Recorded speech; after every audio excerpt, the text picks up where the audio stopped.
Hi, welcome to Expressions. I'm Julie Robbins. We're at Woolaroc near Bartlesville, Oklahoma, and what you see behind me is the Woolaroc Traders Encampment. It's a group of people who actually live out here without the modern conveniences. We'll show you how they survive in the wild when we return.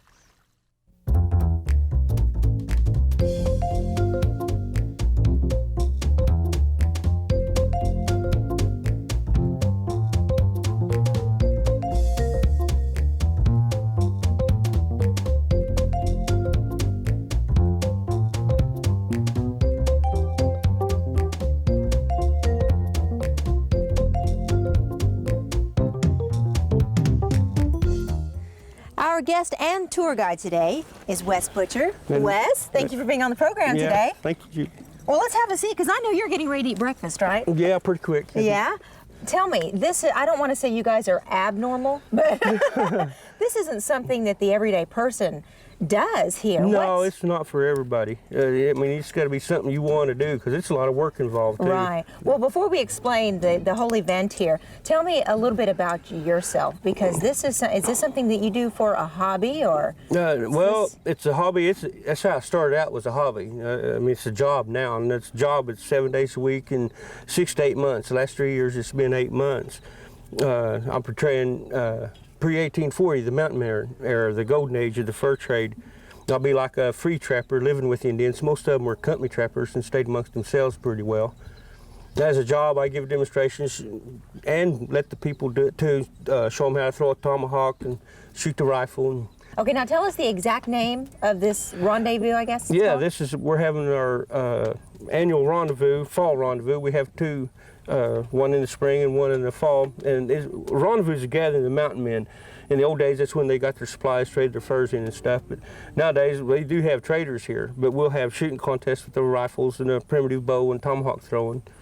And everybody is participating, dressed pre-1840, even the kids. It's a family thing. How many people are you going to have out this weekend? Oh, I don't know. We've already got 48 camps, and most we've had is 87. We'll have anywhere from 40 to over 80 camps. That is wonderful. Mm-hmm. Yeah, we usually have a pretty good turnout. And it's a beautiful sight here. It is neat. Elk and buffalo still roam here. We heard some elk bugling this morning. Is that right? Mm-hmm. So now you don't have any alarm clocks? No. So you wake up with sunrise? Yeah, with the crows and the birds usually. They wake you up. You can't sleep very good. Go to bed with sunset, kind of? It just depends on how tired I am. Yeah. You know. Now tell me about your attire here. Is this something that you made or bought? No, it's something I made. These are deerskin. They're made moccasins and leggings. And my wife does the calico shirt, my breechcloth. She makes that part, but I do the leather stuff. That is great. And what kind of people, like makers like yourself, are out here? Oh, there's all kinds. There's deputy sheriffs, there's firemen, just all kinds of people. They just, it's I don't know, it's something I guess that would be in their heart to make them want to do it in the first place. Right. I mean, it's unusual, but yet it's nice too that people still want to go back to this age, you know, because we're so dependent on the modern, day conveniences. Yeah, I think a lot of it's the romance of the period, but it was a lot of work, and it would have been a hard life too. Yeah. Hey Wes, this is really beautiful out here. I love all the skins we're seeing. It's so authentic, isn't it? Mm-hmm. Yeah, that's elk skin there, and prairie chicken saddle, Indian saddle. And is this the main campsite right here? This is the main campfire here. Okay.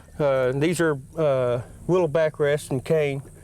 They use them in the teepees. It keeps you down out of the smoke. And, oh, okay. And then it supports your back also. Yeah, they're quite comfortable. Great. In fact, you get used to sitting on the ground a lot. It's kind of a switch. You'll be watching TV at home on the couch. Next thing you know, you're sitting in front of the couch watching TV. Yeah. And you really have made this nice because it's all made out of everything out here, right? I mean, the wood and the stumps here, and we see some people over there sitting on even rock. the cane and willow come from out here too, on the backrest. That's really nice. Is this just where a lot of people, I guess, cook their breakfast, dinner, Yeah, lunch, a lot of them have their own fire, but if we have meetings or there's picking and grinning going on in the evenings, that's usually around this one here. Sometimes we have it's at the camp, sometimes it's just scattered. It just kind of depends on what else so that's nice on. that people bring instruments out here. Yeah. It's a form of entertainment. I guess you'd have to have it out here, right? Some of them play and sing real good, too. It's very, very pretty. Several tents here. Now this tent we're getting ready to, well, we're going to go into in a minute, but this is yours right here, right? Okay. Yeah, this is my home away from home here. This one over here is the kitchen tent. And this here would be like a on the trail tent. It's more like if I was going out trapping and be gone a couple of weeks. And my wife, this would actually be my wife's camp. I'd be, like I said, I'd like a free trapper living with the Indians. Okay. What is that made out of? It's made out of canvas. The teepee's made out of canvas from 1830 on. As Indians come in contact with the white men, they could trade green buffalo hides for the canvas, and it was lighter and easier to sew up. Not all of them did, but a lot of them did. Anything that made life easier was usually adapted real well. Right, and speaking of trading, you said you do a lot of trading in here? Is that right? This is our trade camp and our kitchen tent. I'm not too much of a trader myself. I mean, the way I do it, buy high, sell them cheap, it doesn't work. Yeah. Now, what would a person trade in here, though? What have you seen a lot tomahawks, some furs, knives, buckskin, pouches.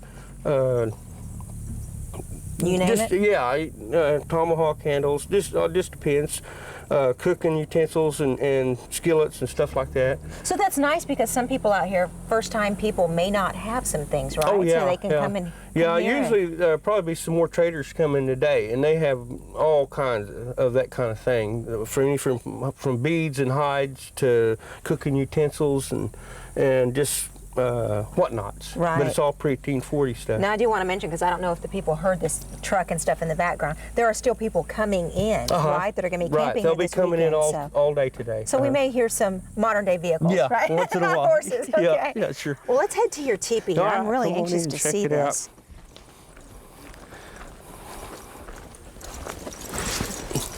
Oh man, this is incredible. I love this. Yeah. Smoky, but I love it. Well, if you stay low, close the front door, most time smoke goes up pretty good. Right, and you do have an opening there, right? Okay.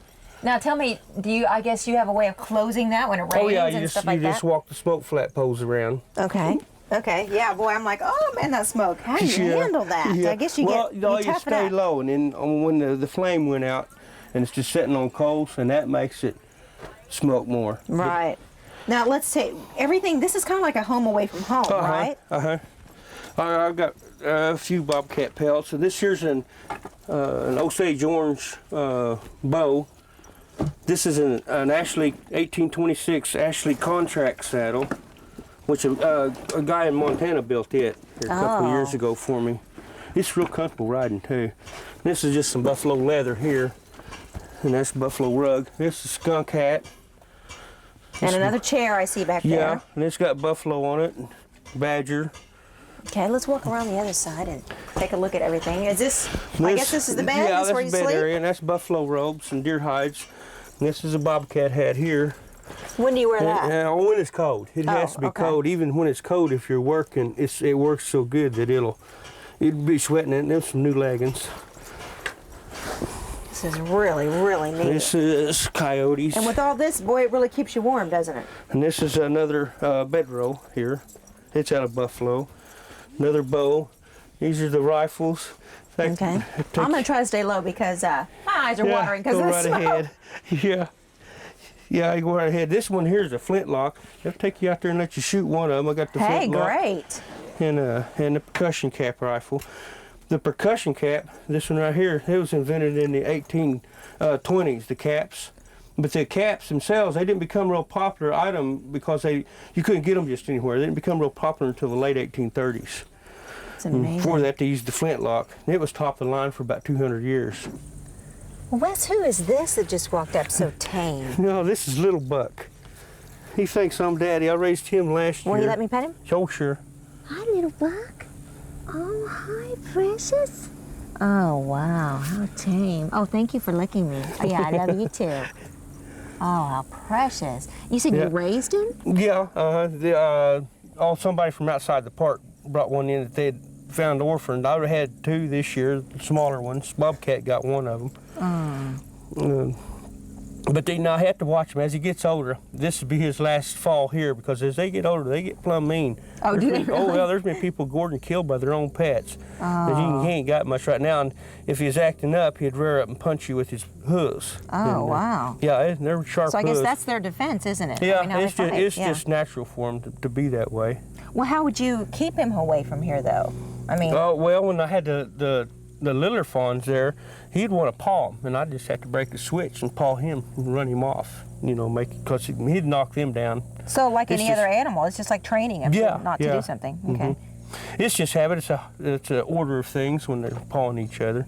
No, he's beautiful. He gets places where he's been pawed by other deer too. He is beautiful. All right, let's talk about this gun you have in your hand. Now this one's a 54 caliber. It's a flintlock. It's known as it's called a poor boy or a Southern Mountain Rifle. And the reason they call it a poor boy, it doesn't have anything fancy on it. Only thing it's got fancy is the hunter star on the back side. Okay. Jay Ford, an old man over here at Barsville, built a rifle for me here 5 seasons ago. I really like it. It's the only custom rifle I've ever bought. Probably the only one I ever buy. I even got an elk with it this fall, or that same fall in Colorado. Is this the one we're going to be shooting? Yeah, here? I'll let you shoot it. Now, this is my personal rifle here. How do we get it all going? You load it in the whole bit, right? Yeah. Okay. We'll see if we can get it loaded. Is it extremely loud? It's pretty loud. I won't put a full charge in it so it won't kick your shoulder. Okay, Wes, what are you doing now? Are you loading the gun? Right. I'm going to go ahead and put a full load in here because I'm going to go ahead and shoot it first. Okay. Is that gunpowder? Mm-hmm. So, okay. Yeah, it's black powder. It's 2F, which there's 1F, 2F, 3F, and 4F. And that's just tells you how fine the powder is. Okay. They usually use the 1F for priming. That's what I have in my priming horn. Okay. This is a pillow ticking patch. That's the ball.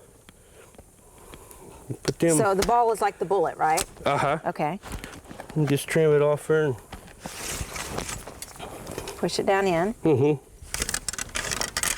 You have to pack it pretty tight? No, just firm. Just make sure your ball's setting on top of your powder. Okay. Now, should I scoot back while you do this? First, I got this. The next thing you do is put powder in the. Oh, more powder. Okay. Mm-hmm. This is the fine powder here. This one, like I said, this one's a flintlock. You put a little powder in the pan right there. Mm-hmm. Then close that. And then when your rock hits the steel, if everything goes right, and it makes a spark. I didn't like the way you said that. If everything goes right. Well, they don't always go off. They're pretty reliable, but they don't always go off. Well, I'll try to shoot that turkey right there. You might want to back up just a tad. Okay. Oh, that's what I'm going to do. I'm not going to try for his head. Yeah, I don't know. You want me to try for his head? Sure.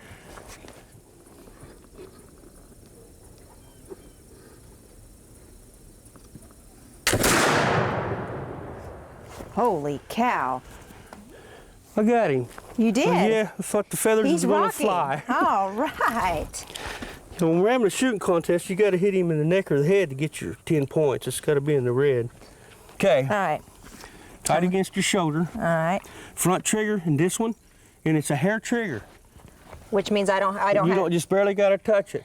Line this side up right in that little notch, and aim for the big middle of the turkey. It's heavy. I'm going to be a brace so that you can squeeze it off. Okay. Now, anytime I feel like I can hit it. You got him. Woo! Good shot, Miss Daniel. Look at me go. Yeah. Okay, now what about the tomahawks? Are we going to try that now? Yeah, let's go try that. I'm on a roll. All right, that is great, Wes. Now, these are tomahawks, right? Right. Okay, now explain the tomahawk theory. Was it used to kill animals as weapons against enemies? How did that work? Yeah, both. The most time they just use it as a tool around camp and stuff like that. They use them as weapons too, but most time they didn't throw them. If they throw them and miss, they might get used back against them. Oh, okay. Good thought. During rendezvous, they'd have contests with them and they're throwing knives. So they're really used more with games then and tools, not as weapons. Right, okay. right. All right. Now, is there a trick to throwing with? Just throw it like you're throwing a stick at him. It'll flip itself. Okay. Don't try to flip it. Just put your left foot forward, straight up and down like you're chopping. Throw it like you're throwing a stick at him. Okay. And if you hit the stump, but you want to try to hit the stump. Right. Even if it don't stick, it's going to hurt. Yeah. Okay, sure. Give okay, it a try. Now, put your left foot forward. Where do I hold it? Right down at the end. Oh, at the end. Yeah, Okay. straight up and down, like you're chopping. Okay. Pretend you're mad at him and let him have it. Okay. Oh, he does. You thumped him, that would have hurt. Yeah. Okay. Yeah, almost. You twist it just a little, it's flipping right. Yeah. You didn't cut the air straight so that it flips straight. Maybe I'm just not mountain woman quality. Oh, you're doing fine. Okay. All right, let's try it again here. Yeah, go for it. Bound and determined. Straight like you're chopping. Yeah, there you go. Right in the middle, too. Okay. Oh, look at me go. Oh, yeah, whoa. Just Okay, go this just is like different. that, same way. Okay. Oh. Well, you got him hopping. Whoever was on the ground, they're dead. Right, Wes, it's really filling up out here, isn't it? Yeah, the day's young yet, too. Yeah. I mean, there'll be quite a few more coming in. And it seems here. like everyone gets along. Yeah. They It's a good bunch just of ribbing people. each other. And yeah, great. It's a real good bunch of people. You can't find a better bunch of people. Now, I guess everyone kind of has their own little trade here, and one of his, this gentleman here, is he making a moccasin? Is Yeah, that right? he's making moccasins. Moccasins don't last a whole long time if you wear them all the time. In fact, I just had a blowout this morning. Yeah, and a pair of moccasins might. Oh, depending on the weather, if you're lucky, if they last a month. Oh. And so y'all time making moccasins. But your leggings, they'll last quite a while there. Now, what are they normally made out of? Is it leather? Yeah, they're usually made out of deer skin, buffalo, elk. Okay. You can cut wool blanket if it's colder. You can even make little booties to put over your foot too, or you can just put a pad in the bottom, keep the cold from coming up. Okay. A wool blanket pad. I noticed. Okay, you said you have the. Are they leggings? What did you call leggings. them? Okay. Kind of different leggings than I wear. But the pants, I have a seat in them. These don't have a seat in them, so they're cooler. You feel more freer too. Like if you're getting on a horse or climbing or whatever, you don't feel bound up in them. Yeah. They're really comfortable. And I noticed you took off like a coat type thing. What were you wearing? Yeah, that What was my it called? buckskin shirt. Yeah, they really block the wind. Now, if the leather gets wet, you best build you a fire because it's cold then. Yeah. But you have your wool undergarments and to keep you warm too. But the leather itself, it really blocks the wind. So probably the key you from is branches and briars and stuff when you're going through it, riding. Right. Whichever. Now the key would be though the layering. You have a lot of layering going on, right? So when it gets colder, you just layer more. Yeah, just keep adding layers. Okay. Let's talk about his hat because you had a hat similar to that in your teepee, right? Mine was coyote. That's a fox hat there. They really work good. I guarantee you that. Now is it okay? I guess for this type of weather too. I mean, I would. Yeah, it depends on how far it comes down over your ears. And Okay. on that. But now, if it gets too hot though, sooner or later you're going to have to come out of it. Yeah, I bet. But we had a real nice, cool morning here. It's beautiful. Yeah. It's beautiful out here. Okay, now we're going to meet a trader, as they call now, is Joe Chunstudi. Is that right? Yeah. Okay, now Chunstudi is Cherokee? Cherokee. What does it mean? It means they shut the door. They shut the door. Yeah. Okay. And I guess the Cherokee are more known for like trading furs for silver. Is that right? Well, they had to make a living when they came east. We portray a family that was leaving the persecution of the East. We came early before the Trail of Tears.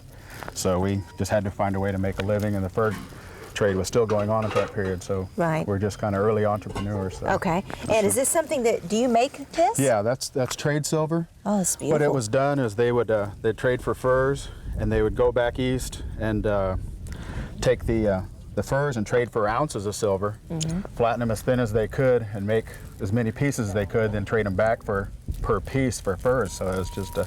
Oh, wow. Now, explain what your attire here. Does it signify anything, mean anything? The necklace has got to, right? Well, the necklace was a warrior's necklace. They considered the grizzly bear to be a very formidable adversary, and if you could kill one, it showed you brought your status in the among your people. You were a true man, huh? Yeah. Look at that. Oh goodness, those are the actual claws and stuff. And still hair on them. Yeah. And what about? Okay, this is leather. That's leather. And just the trade beads. yeah. Okay. Most of these beads have been around for 200 or 300 years. They've traded them through Africa for furs and into the Americas. Do you have anything that's from your specific tribe that signifies yours or anything? Well, just the bow and the blowgun, some of the weapons that we used. Okay, we'll take it. And what about your hat? My hat, it was just the style of the time. It was It was just also signified your status, among your clan or your Okay, your and he village. did tell me off camera the nose is not pierced, so it's okay. Okay, well let's take a look at your area here.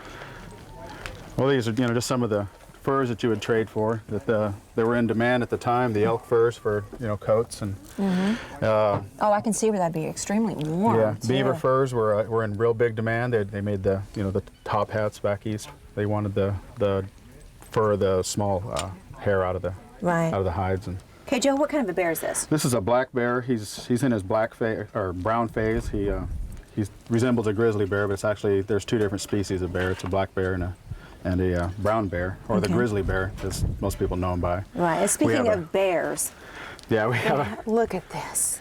this is a Kodiak, and they were known for their thick furs. They make a really good bed, and here was his weapon of choice, right here.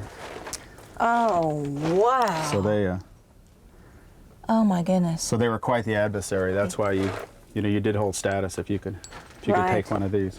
And now this is what you use it for is comfort, really, right? It's comfort, and his thick fur is real soft and keeps you warm. This is really nice. And it's warm in here, I can understand. Oh, you even have a stove set up. Yeah, it gets a little too cold just for blankets sometimes, especially when you have the women family with you. Right, right. All right, let's take a look outside here. Okay, you were just talking about, did you say horns? Is that what these are called? Oh, these here? are powder horns. Okay. They're just for holding your black powder for your flint locks. Oh, so you don't usually actually use them as horns? No, then. Okay. no. They hold. They're called horns because Yeah, they're powder horns. They hold your I got you. your gunpowder. And there, of course, everybody decorated theirs. Okay. It was. And this. Also was. That's a quiver for the arrows. We make our own arrows. Oh, how nice. You really do a great job. And the handmade boat arc bow. It's wonderful. And in the southeast, they used a lot of blowguns for small game, squirrels, small rabbits, birds. And they could they'd make little darts.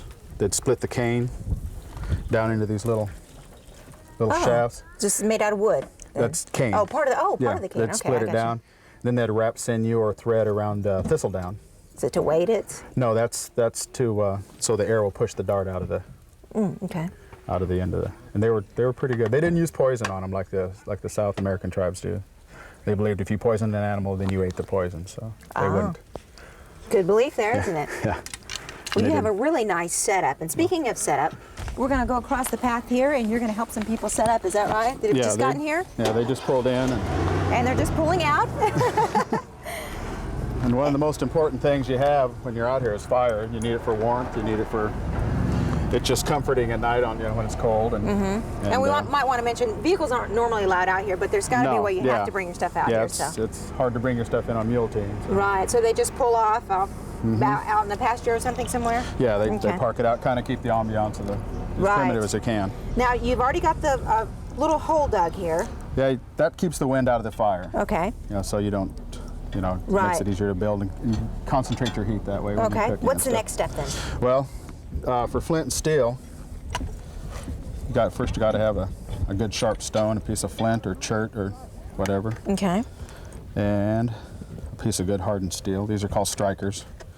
When you put it across the stone, I don't know if you can see, but there's sparks that come flying off of it. And the key ingredient is char cloth. It's a natural fiber that you've burned all of the organic material out of. Oh. So it's, if you can, you can see it's Yeah. almost nothing but pure carbon. Okay. I'll let you do your thing. Just going to watch here. So it's getting a spark then, right? Yeah, Okay. you have to get the spark first. And What this are is- these little pieces of wood for? That's tinder, just to get it going. Okay. Wes, could you get that little pile of fat wood right there by those crosses? One of the other, this is tow. And what is tow? It's just it's a natural fiber that you can use hemp or jute or any kind of just real dry natural fiber. Okay. Also, what you use to help it get started is fat wood. It's the sapwood out of the middle of a pine tree. It's real oily, and once it starts, it really likes to burn. We have a little bit of breeze out here. You think that'll be a problem? Or? No Okay. problem. what you do is it's called a bird's nest, because they originally did use small wren's nests. They'd use dry grasses and make this a nest, and you take that and use it to get your fire going. Okay. Oh yeah, I'm seeing the spark. See how it catches? Oop. My hair out here. Yeah, you don't want your hair involved in that, do you? Look at that. I'm gonna move this side.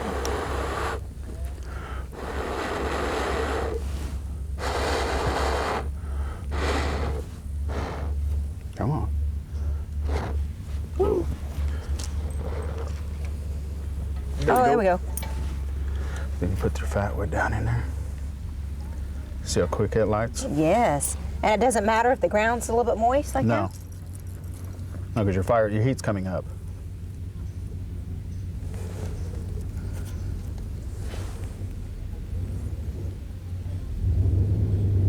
Now, do you normally keep the dirt there, or do you put stone and that sort of thing in there also? You can use either one. It's easier here than with the dirt, because then you can just fill it in when you're done.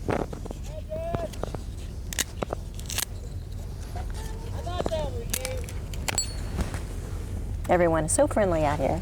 They really are. Just keep letting that get going. And then you just slowly build it up. You actually build a fire. You don't just start a fire, you build a fire.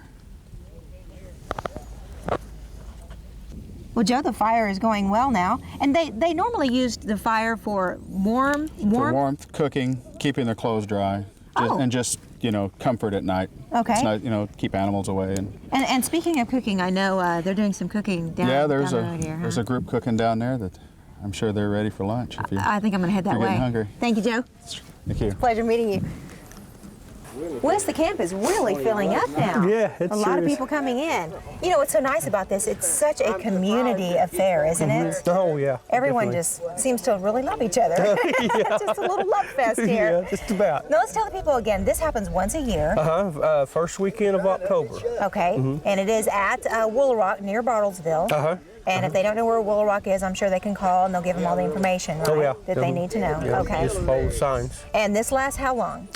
3 days. And some of them come up and set up to a week early. Okay. But the overall thing lasts 3 days. Most of them set up Friday. We have our game Saturday, and that's the best day to visit. And Sunday they tear down, head back home. Okay, well, great. Wes, thank you so much for being on the program. We love this. No, go right. This is great. Enjoyed having you here. And we hope you've enjoyed this tour of the Traders Encampment at Woolaroc. We'll see you next week on Expression. Okay, Wes, I'm going to follow you because I'm really hungry here. All right, we got. Hey, guys. Well, what have you got to eat here? What is that? Nick. Damn, lady. Where'd you come from? The East? Damn. What's that? What color are your eggs?